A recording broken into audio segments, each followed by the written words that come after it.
हमारे विभिन्न ज्ञानवर्धक कार्यक्रम देखने के लिए आप हमें अभी सब्सक्राइब करें, बेल आइकन को प्रेस करें ताकि आप देख सकें हमारा कार्यक्रम सबसे पहले।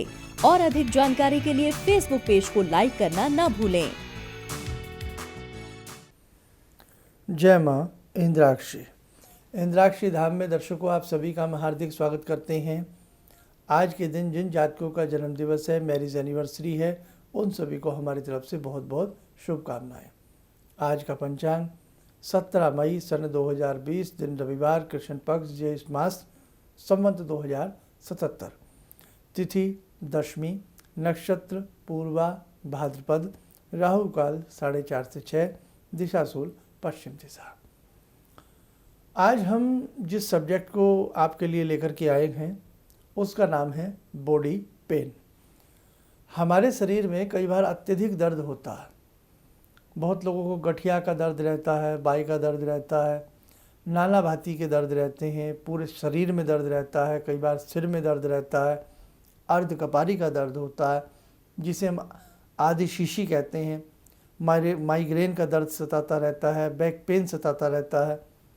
अब ये शरीर है, नाना भांति के इसमें दुख आते जाते रहते हैं, लेकिन हम कई बार सस्ता सा समाधान कर लेते हैं। क्या कि शरीर में दर्द हुआ और हमने जैसे बॉडी पेन हुआ कहीं पर भी और हमने पेन किलर ले लिया।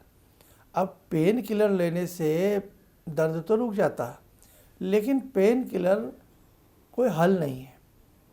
वो सिर्फ एक तत्कालिक क्षणिक हमें लाभ मिल सकता है, लेकिन वो बीमारी का इलाज नहीं है। और वास्तव में पेन किलर बहुत ज़्यादा हानिकारक होती हैं हमारी किडनी पे, बॉडी पे, अंग अवयवों पे। इसका बहुत ही ज़्यादा नकारात्मक इफ़ेक्ट आता है। इसलिए मेरे दर्शक जो भी इस प्रकार के पेन किलर आदि लेते हैं, कतई भी लेने का प्रयास ना किया करें। बहुत ज़्यादा मजबूरी है, रात बिरात बहुत ज़्यादा है तो हम मान सकते हैं, अदरवाइज़ कुछ लोगों ने तो अपने दर्द को पेन किलर के साथ मित्र बना लिया है कि दर्द उठा नहीं, पेन किलर ले लिया, या दर्द हुआ भी नहीं है, पेन किलर ले लिया कि हो ना जाए, है ना। तो देखो आप मजबूर हैं, लेकिन प्रयास करें पेन किलर से बचने का। और हमारे शास्त्र में, ज्योतिष शास्त्र में और मंत्र प्रकरण में इसका बहुत बड़ा आलेख है। आयुर्वेद में दर्द निवारक तमाम प्रकार की बटियां हैं। बटी जिसे कहते हैं, जिसे हम इंग्लिश में क्या कहते हैं, टैबलेट। तो नाना प्रकार की आयुर्वेद में बटी हैं जिन्हें लेकर के हम अपने दर्द को अच्छा बना सकते हैं, लेकिन उसके लिए हमें किसी अच्छे वैद्यराज से मिलना पड़ता है, किसी अच्छे नाड़ी चिकित्सक से मिलना पड़ता है, ताकि हमें वो दर्द क्यों है उस दर्द की तह तक पहुंचा जाए और फिर उसका इलाज किया जाए। तो शास्त्रों में, आयुर्वेद में, ख़ास तौर से आयुर्वेद की यदि हम बात करें तो आयुर्वेद में तो बहुत अच्छे ट्रीटमेंट हैं बॉडी पेन के। तो आप कभी आयुर्वेद का सहारा ज़रूर लीजिएगा, अच्छे किसी निकटतम वैद्य से राय लीजिएगा, आपको लाभ मिलेगा। अब हम बात करते हैं मंत्र विज्ञान की। ज्योतिष का और मंत्र का आपस में बहुत बड़ा रिश्ता है, गहन नाता है। मंत्र प्रकरण भी हमारी बॉडी के ऊपर एक खासा असर डालता है। कई बार उच्च दबाव की ध्वनि हमारे शरीर को अजीब सा बनाती है। बहुत लोगों को तेज़ आवाज़ बर्दाश्त नहीं होती, सिर में हेडेक होने लगता है। बहुत लोगों को कोई विशेष ध्वनि बर्दाश्त नहीं होती। तो ध्वनि प्रकरण और मंत्र विज्ञान का एक गहरा नाता है, ज्योतिष शास्त्र के साथ जुड़ा हुआ है। मंत्रों के माध्यम से भी आप अपने शरीर में राहत ले सकते हैं, दर्द आदि को दूर कर सकते हैं, लेकिन इसे मात्र एक अंधविश्वास न समझें। रेकी है, रेकी की जाती है। रेकी में जो आप कोई अच्छा रेकी का साधक होता है, अच्छा मास्टर होता है, तो वो रेकी के माध्यम से कैसे सर्वांग पे हाथ घुमाते हुए दर्द को गायब करता है। ये वास्तविकताएं हैं सारी बातें। एक्यूपंक्चर है, एक्यूप्रेशर है, पॉइंट्स को दबा करके दर्द को दूर किया जाता है। अब बात है कि नॉलेज कितनी है। जो एक्यूप्रेशर की पद्धति आपके साथ अपना रहे हैं उनको नॉलेज कितनी है ना। बहुत चीज़ें कई बार ऐसा पॉइंट्स किसी किसी के हाथ में आता है कि आप मानिए ना मानिए जादू की तरह कमाल हो जाता है। तो ये सब चीज़ें विद्याएं हैं, ये महज एक अंधविश्वास नहीं है। अब उसी में से बहुत सारी बातें आपको समझानी पड़ती हैं, बोर करता हूँ पर थोड़ा सा आपके लिए ये सारी बातें मुझे करनी पड़ती हैं। अब आता है मंत्र विज्ञान। एक ज़माना था कि नाना भांति के मंत्रों को पढ़ करके सिद्ध किया जाता था और उन मंत्रों के माध्यम से नाना भांति के दर्द रोग दूर कर दिए जाते थे। बिच्छू ने काटा, सांप ने काटा, कुत्ते ने काटा, यहाँ तक कि आज इंजेक्शन लगते हैं रेबीज़ के या और इस प्रकार की चीज़ें चल गई हैं, वैक्सीन बहुत हैं। तो कुत्ते के काटने तक के लिए ऐसे ऐसे मंत्र शास्त्रों में वर्णित हैं कि वो पढ़े जाएं तो अच्छा लाभ मिलता है। लेकिन मैं आपको एक गाइड दूंगा, वो मंत्र कितना सही है, क्या वास्तव में वो मंत्र आपके पास ओरिजिनल फॉर्म में है। अब कई बार आप कोई भी मंत्र किताब में दाएं बाएं झाँक झोंक करके या अखबार से इधर उधर से मैगजीन से कोई भी मंत्र टाप लेते हैं, लिख लेते हैं और फिर उस मंत्र को पढ़ कर 2-4 बार फूंक मारते हैं, अरे दर्द तो गायब नहीं हुआ, मेरा ये काम तो बना नहीं। तो मंत्र विद्या से विश्वास हटने लगता है। तो देखो, कोई भी अपनी प्रैक्टिकल चीज़ें इतनी जल्दी नहीं देता है ना। तो आप किसी भी चीज़ को किसी अनुभवी व्यक्ति के साथ जुड़ें और उनसे बहुत सारी चीज़ें सीख सकते हैं। जो मंत्र आप किसी विद्या के लिए पढ़ रहे हैं, दर्द के लिए पढ़ रहे हैं, किसी भी चीज़ के लिए पढ़ रहे हैं, वो मंत्र वास्तव में कितना सही है, किस देवता का है, किस विधि से पढ़ा जाता है, ये सारी चीज़ें ध्यान रखी जाती हैं। जाड़ में दर्द हो जाता है, दांतों में दर्द हो जाता है, मंत्र पढ़ के लौंग दे दिया करते थे। हमारे एक बहुत बुज़ुर्ग मित्र कह लें या कुछ भी कह लें, आप मास्टर कह लें, तो वो हमें लौंग दे दिया करते थे। आप यकीन मानिएगा कि दर्द दिखता ही नहीं था गया का, एक मिरकल सा महसूस होता था, एक चमत्कार महसूस होता था। फोड़ा हो जाता है बहुत लोगों के, तो मंत्र पढ़ा जाता था, मंत्र का जल का छींटा दिया जाता था, ठीक हो जाता था। आज भी यदा कदा वो बातें जीवित हैं कहीं कहीं, लेकिन जीवित हैं। आपने सुना हो शीतला हो जाती है, चेचक हो जाती है, मुंह पे दाने दाने से हो जाते हैं, तो आज भी शीतला माता की पूजा की जाती है और शांति मिलती है, ठीक हो जाता है व्यक्ति। और उसके तकिए के नीचे नीम के पत्ते रखे जाते हैं, नीम की डाली से उसको झाड़ा जाता है, व्यक्ति ठीक हो जाता है ना। ऐसे बहुत आज भी ऐसे स्थान हैं कि जिन पे अगर आपके बहुत ज़्यादा मस्से हो गए हैं, मस्से होते हैं ना मोल, बहुत ज़्यादा मस्से हो गए हैं, आपकी कमर पे हो गए हैं, मुंह पे हो गए हैं, तो एक झाड़ू तीली वाली और नमक विशेष स्थानों पर रखवाया जाता है विशेष दिनों में, तो वो बिल्कुल गायब होने लगते हैं। तो ये सब क्या है, ये कोई अंधविश्वास वाली बातें नहीं है। बहुत लोग कमेंट में बाज नहीं आते, लेकिन भाई जब तुम किसी चीज़ को आजमाओगे तभी तो पता लगेगा। अब जिसने कहते हैं ना, जिसने आम खाया ही नहीं है तो वो आम के फल को क्या जाने, बंदर क्या जाने अदरक का स्वाद। तो किसी भी चीज़ को बितराने से पहले, नकारने से पहले आपने कभी प्रैक्टिकल किया, और प्रैक्टिकल भी तरीके से, अगर तरीके से प्रैक्टिकल करोगे तब कहोगे आप ये सब अंधविश्वास की बातें हैं या नहीं है। अब आइए मंत्र की बात कर लेते हैं। जिस व्यक्ति के शरीर में दर्द रहता, बाय द वे पूरी बॉडी में, सर्वांग में दर्द रहता, तो भगवान श्री राम जी का एक मंत्र है, इसे दशहरे के दिन सिद्ध कर लें। क्या? दैहिक दैविक भौतिक तापा, राम राज नहीं काहू ही व्यापा। दोबारा सुने, दैहिक दैविक भौतिक तापा, राम राज नहीं काहू ही व्यापा। और इसे और भी तरीके से पढ़ सकते हैं, लेकिन आप ऐसे ही समझ लीजिए आसान से। दशहरे का दिन हो या कोई सर्वांग सिद्धि मुहूर्त हो, ऐसी स्थिति में इस मंत्र की कम से कम 5 माला करें और 1 माला देसी शक्कर, गूगल, घी, गाय का मिला करके यज्ञ करें। ये मंत्र आपको सिद्ध हो जाएगा। उसके बाद इस मंत्र को डेली, प्रतिदिन आप कम से कम 21 बार पढ़ते रहें। और यदि कोई ऐसा व्यक्ति आपके घर में है, भगवान ना करे किसी को दर्द होता, आप उसके उस पार्ट पर अपनी उंगलियों से जैसे रेकी करते हैं, करिए, उसको आराम मिलेगा। आपको खुद को दर्द है, इसे पढ़िए, आपको आराम मिलेगा। अब दूसरी बात करते हैं, भले आपने सिद्ध नहीं किया है, तो इस मंत्र को यदि आपको बहुत दर्द रहती है, पीड़ा रहती है, इस मंत्र को उठते बैठते चलते फिरते भगवान श्री राम जी का ध्यान करके आप पढ़िए और एक माला इस मंत्र की अपनी पूजा में प्रतिदिन शामिल कर लीजिए। धीरे धीरे दैहिक, फिजिकली शरीर के ऊपर, दैविक, भौतिक, तापा, तीनों चीज़ें आ गई। अगर कोई शारीरिक कष्ट है, कोई दैवीय प्रकोप मेरे ऊपर हो रहा है, इस वजह से दर्द है, या कोई भौतिक या कोई अन्य सांसारिक कारण की वजह से मेरे दर्द हो रहा है, तो हो परमात्मा कोई भी रीज़न हो, हे श्री राम आपकी कृपा से मेरा यह दर्द दूर हो जाए। बहुत अच्छा मंत्र है। कमर में दर्द जिनके अक्सर रहता हो, बैक पेन, ओम धम धनुर्धारी भयाम नमः। दोबारा सुने, ओम धम धनुर्धारी भयाम नमः। माँ भगवती का ध्यान करके, इंद्राक्षी का, दुर्गा का पढ़िए, आपका कमर का दर्द धीरे धीरे आपको दूर होता दिखाई देगा। दुर्गा कवच बहुत अच्छा कार्य करता है, हर प्रकार से शरीर की स्थिति सुरक्षित रहती है और नाना भांति के दर्द गायब होते हैं। राम रक्षा स्तोत्र पढ़ने से भी दर्द दूर होते हैं।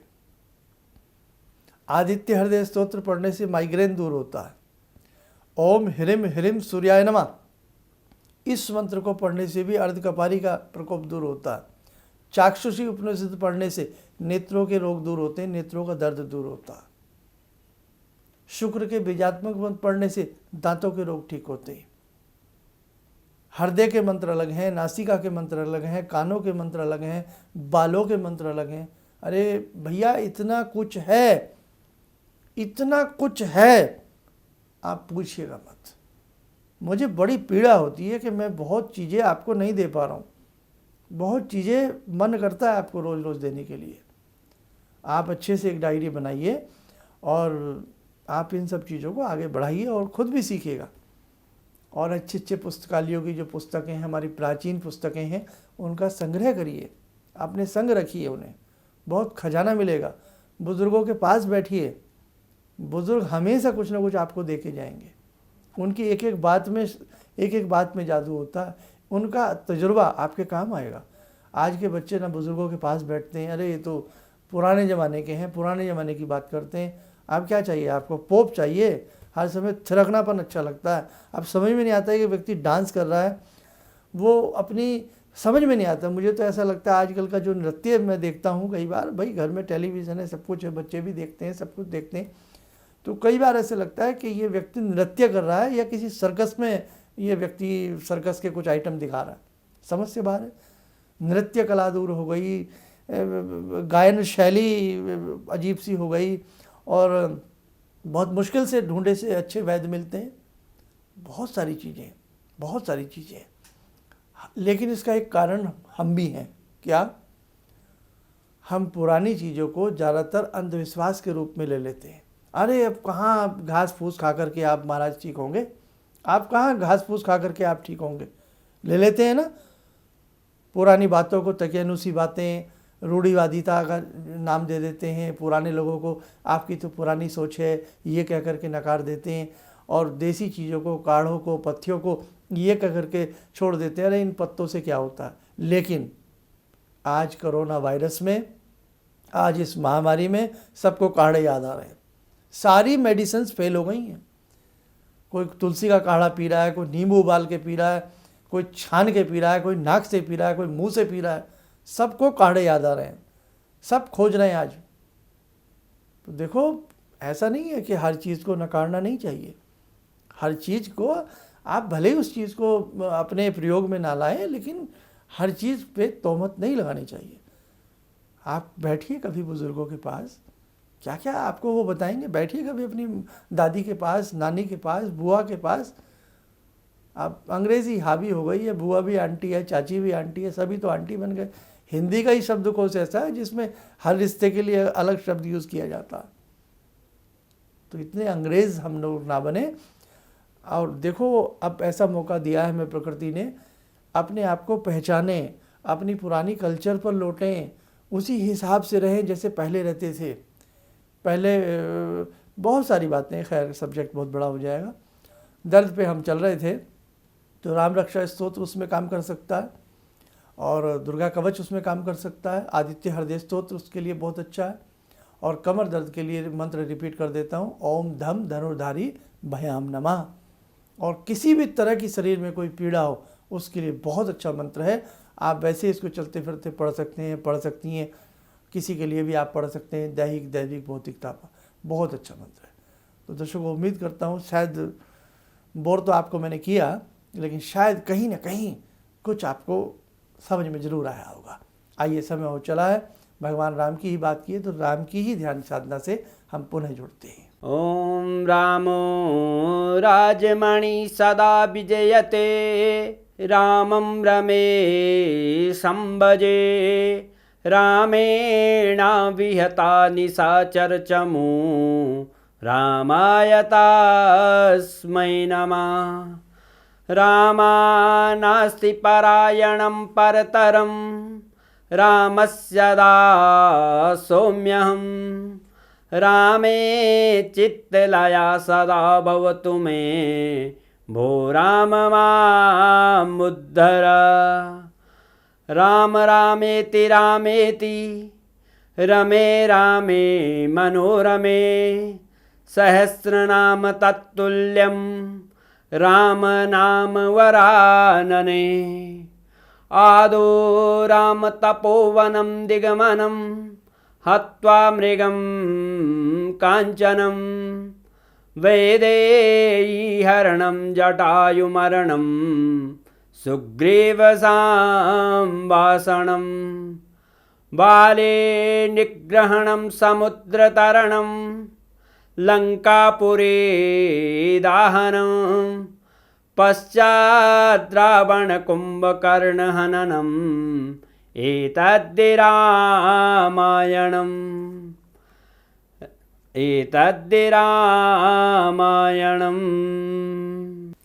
कवच बना लें, भगवान श्री राम जी का ध्यान करें, उनका आशीर्वाद हमारे ऊपर बरस रहा है।